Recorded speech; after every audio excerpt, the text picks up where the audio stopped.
Agentes de policía capturan a 2 hombres quienes viajaban en un vehículo robado. Ellos amenazaron al propietario de muerte si no entregaba el automóvil.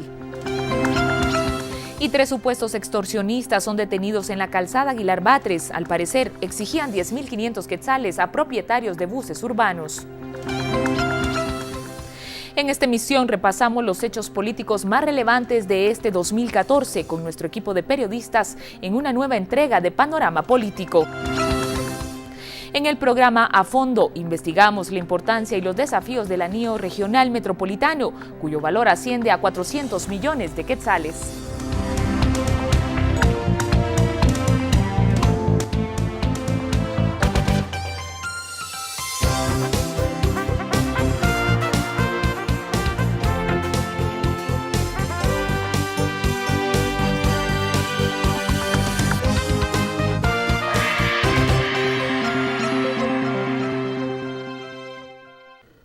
Buenas noches, soy Alejandra Martínez y para mí es un gusto acompañarlos durante los próximos 30 minutos. Iniciamos con la información después de haber robado un vehículo marca Hyundai bajo amenazas de muerte en el anexo Villalobos de la zona 12 de Villanueva. Agentes de la Fuerza de Tarea Caminal lograron identificar el automóvil y detener a los robacarros, que fueron identificados como Víctor Manuel Mexicanos, de 19 años, y Edwin Haroldo Rosario Mejía, de 18 años.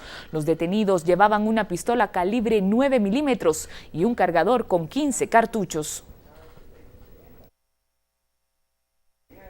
Llamadas que denunciaban a un grupo de extorsionistas alertaron a agentes de la Policía Nacional Civil, quienes a través de un operativo lograron capturar a 3 de los señalados. Ellos al parecer exigían 10.500 quetzales a los propietarios de buses del transporte urbano por medio de un teléfono celular.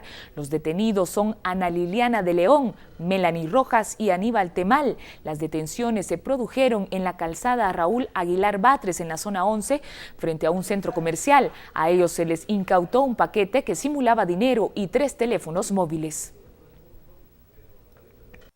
De Protección a la Naturaleza realizó un operativo en el mercado ubicado en el Paseo de los Campeones en la zona 4 de Misco, donde decomisaron árboles de pinabete y ramillas que, según la policía, eran vendidas ilegalmente. En el lugar se desencadenó una riña entre autoridades y vendedores que querían proteger sus ventas y que fueron afectados con gases lacrimógenos. 5 personas fueron detenidas. La ley establece condenas de 5 hasta 10 años de prisión a quienes cometan este delito y atenten contra la naturaleza. En otras noticias, miembros de la primera compañía de bomberos voluntarios realizan la edición número 25 de la llamada Gran Quemazón de Precios de Bicicletas en el comercial porteño ubicado en la 19 calle de la zona 1. Esta actividad se lleva a cabo con el fin de recaudar fondos para los bomberos y para que los padres puedan adquirir bicicletas para regalar a muy bajos precios. Inició hoy y continuará mañana a las 8 de la mañana a 7 de la noche.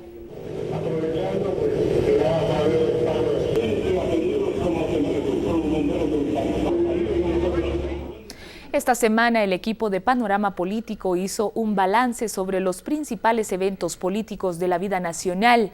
A continuación, los periodistas exponen sus trabajos, lo recopilado a través de su trabajo investigativo. Veamos.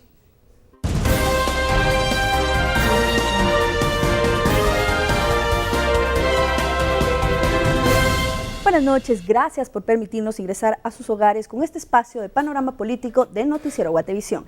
Me acompañan los periodistas Lourdes Hércules, Miguel Salay, Carolina Leverón y Otto Ángel, nuestro jefe de redacción. Buenas noches, bienvenidos sean todos. Hoy discutiremos esos eventos políticos que marcaron la agenda del 2014 y que obviamente incidirán en la agenda política del 2015, año electoral. Lourdes, ¿qué te cuentan a ti los expertos respecto a estos temas que marcaron la agenda?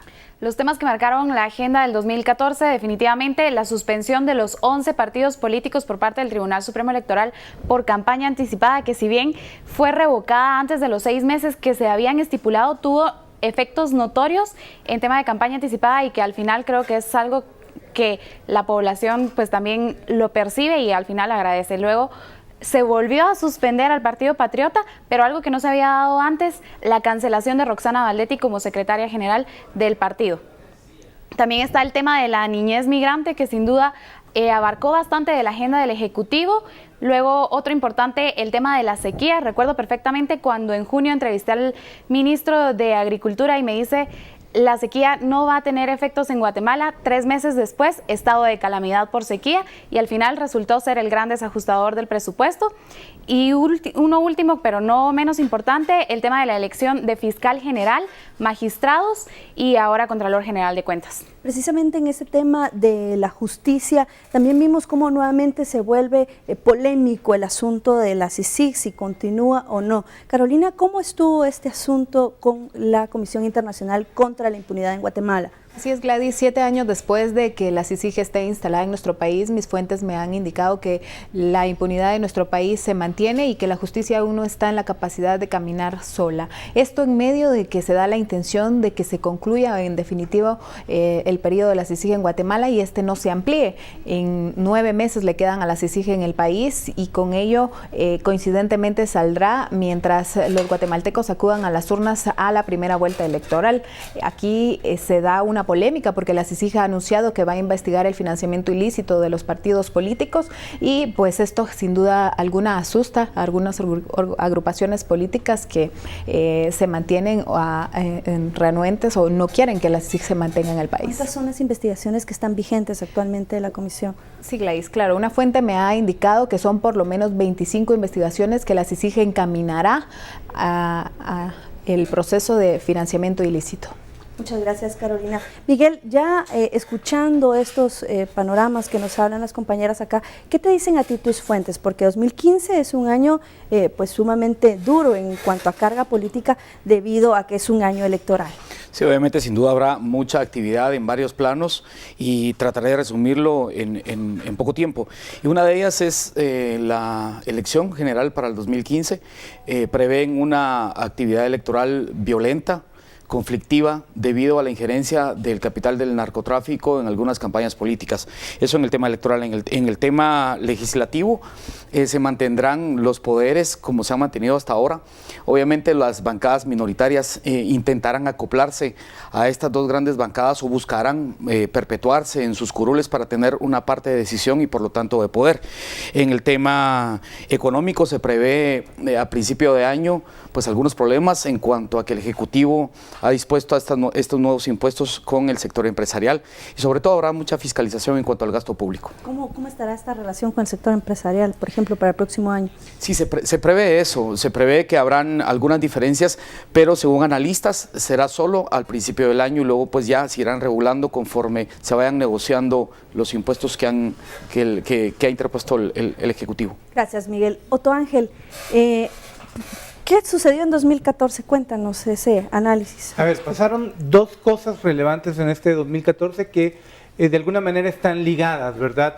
Todo pasó o va por el lado de la elección de las Cortes, de estos que se entienden como entes contralores. Lo segundo es la consolidación de algunas de las plataformas políticas, de algunas estructuras como la del Partido Patriota y la del Partido Líder. En el sentido, comenzando a trabajar para poder obtener el poder y la segunda tratando de asaltar el poder, digamos, de manera legítima. Dicho de otra forma, los partidos, el sistema se acomodó ya para que estén de alguna forma cabales, es decir, ya los listados para diputados, principalmente distritales, ya han sido definidos, así que vamos a ver, digamos, de alguna forma muy poca violencia, por lo menos por ese lado, sin demeritar el hecho de que quizá las nominaciones para alcaldes puedan estar llenas de este tinte político de violencia que mencionaba Miguel.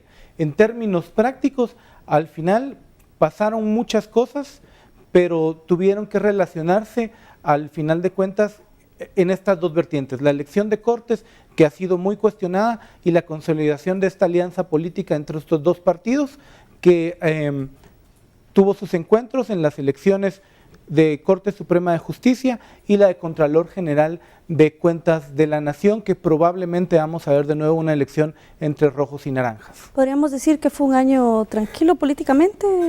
No, fue un año con mucho movimiento. A ver, hubo mucha bulla en cuanto a la selección de diputados. o de liderazgos internos que lo vimos muy poco, lo vimos como tránsfugas moviéndose de un partido a otro.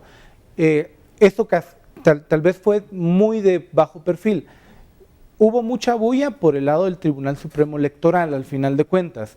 El cuestionamiento al tribunal si era el adecuado en el momento de su selección, la elección de miembros del TSE, la decisión de miembros del TSE de castigar a los partidos por el tema de campaña. Al final, lo que vimos fue mucha bulla de campaña que se contuvo después de la decisión, pero que no va a afectar tan en largo plazo como lo que pasó por debajo. Gracias, Soto. Con este análisis concluimos este primer bloque. Excepto la primera elección de la era democrática desde las votaciones donde fue electo como presidente Álvaro Arzú en 1995, surgió el fenómeno que quien quedaba en segundo lugar 4 años después en las votaciones sería el ganador. Pasó con Alfonso Portillo, Óscar Berché, Álvaro Colón, Otto Pérez Molina, quienes primero tuvieron que sentir el sabor de la derrota para luego ser electos como mandatarios.